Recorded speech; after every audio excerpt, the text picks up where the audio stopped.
Bonsoir à tous, nous sommes très heureux de vous retrouver pour une nouvelle édition.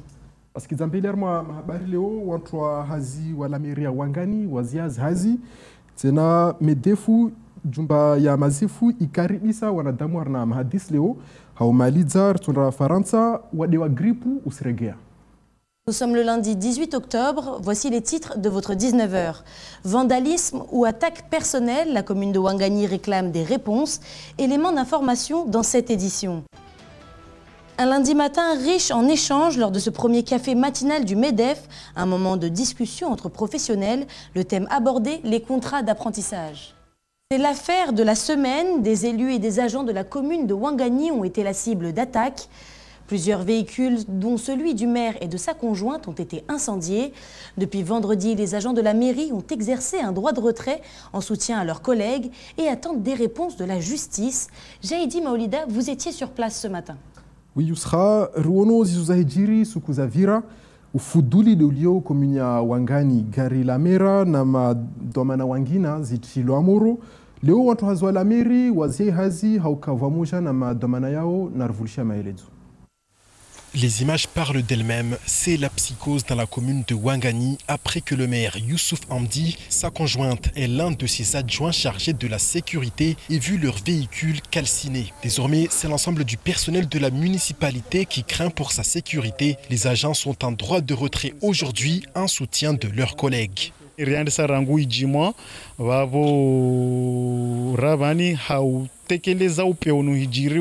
Komina Wangani na Maore pia madzaha twari yansopara wanyatu wa hazi mwisonbani rinamnyatu garlahel tulwamuruhahe rinamnyatu wangina garlahel pasulwa magara polisi municipal ya Marseille vani ya pasulwa ishido na zvitri wanyatu wafanya hazi surtout ma polisi na mediateur wa urongodzwa luhaza peu mwenzeoho owambilwa makauli ya peu mwenzeoho na hotezwa shir harna hazi yao. Ces exactions ciblées à l'encontre des agents et élus de la municipalité durent depuis un mois désormais. Hassani ignore qui sont les responsables. Il ne peut qu'espérer que la justice fasse son travail, mais surtout qu'elle soit ferme.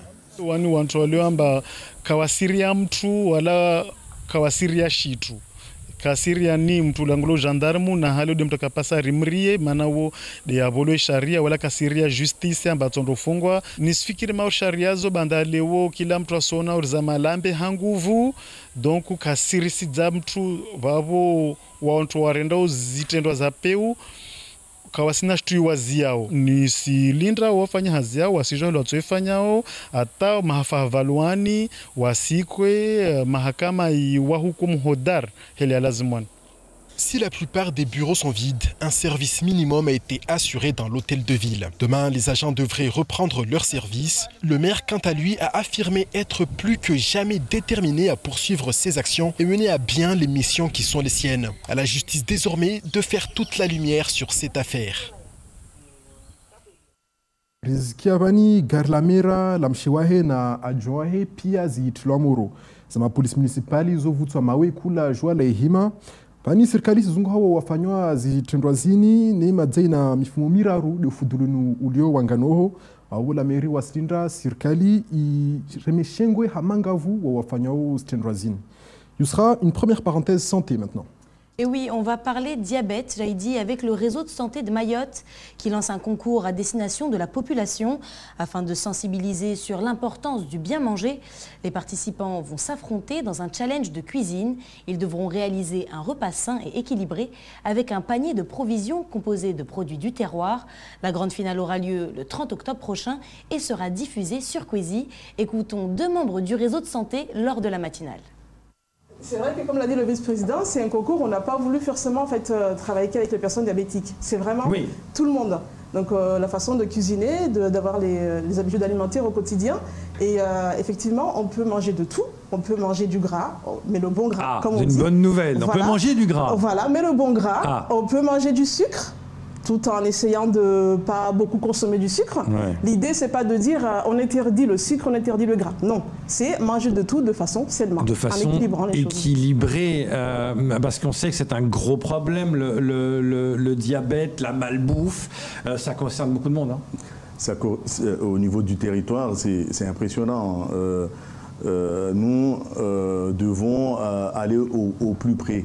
On a pensé que mettre ce concours en avant peut sensibiliser la population. C'est vraiment important parce qu'on a une façon de manger actuellement qui manger ou boire les boissons sucrées qu'on retrouve un peu partout, les sodas qu'on retrouve un peu partout actuellement.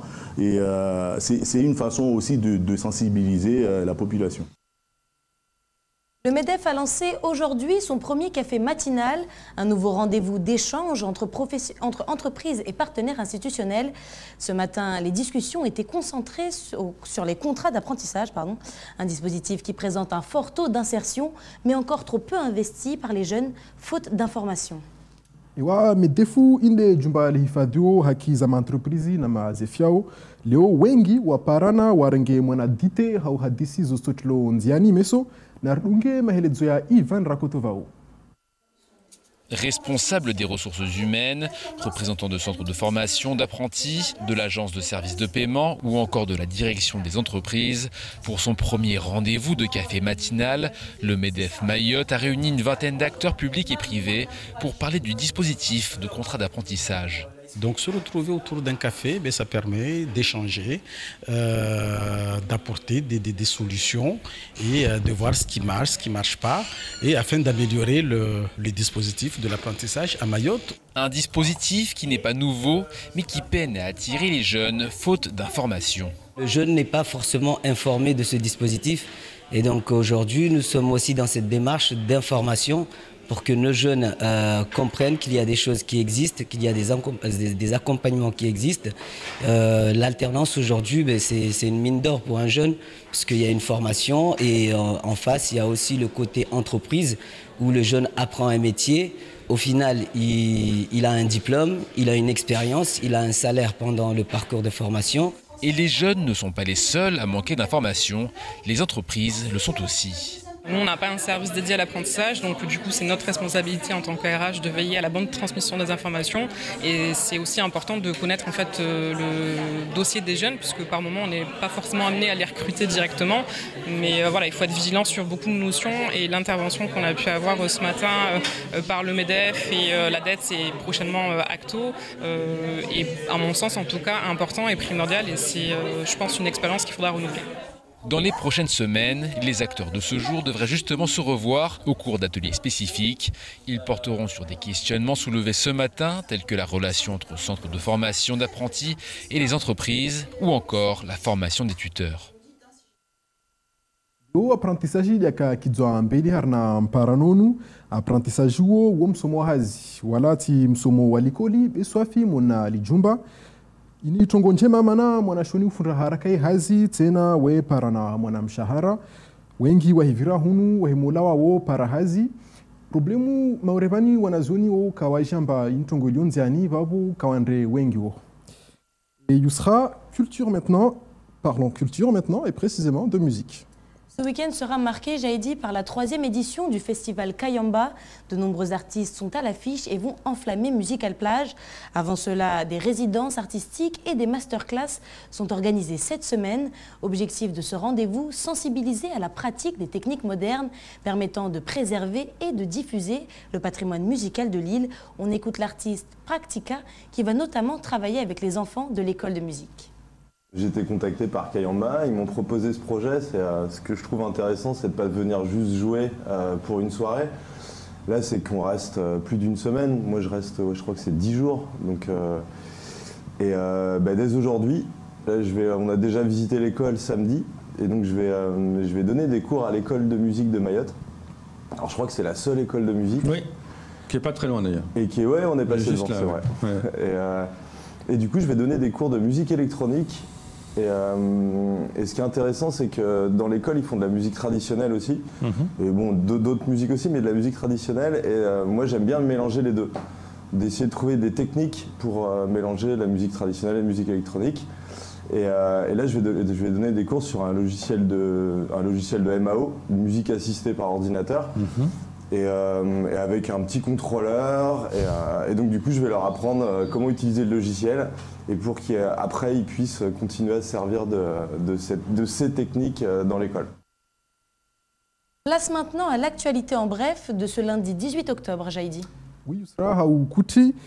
Wale wa gripu uregea airesi ya mauresmia wakazi wa tahadhari tena grevu ya busi kayazia be vwa mazofera haushashi waregeo hazini pare wanazoni wanrao Université de Mbeni wa Parandasome na runga mahelezo pamoja na Leslie Vimene. La grippe est de retour à Mayotte. En 2020-2021, les mesures de prévention de la circulation du coronavirus ont entraîné une moindre exposition de la population au virus respiratoire. Après 18 mois de répit, une circulation relativement précoce a été détectée entre le 11 août et le 13 octobre. 80 échantillons se sont ainsi révélés positifs. Aujourd'hui, la stratégie de surveillance repose sur le test des patients hospitalisés avec une symptomatologie respiratoire.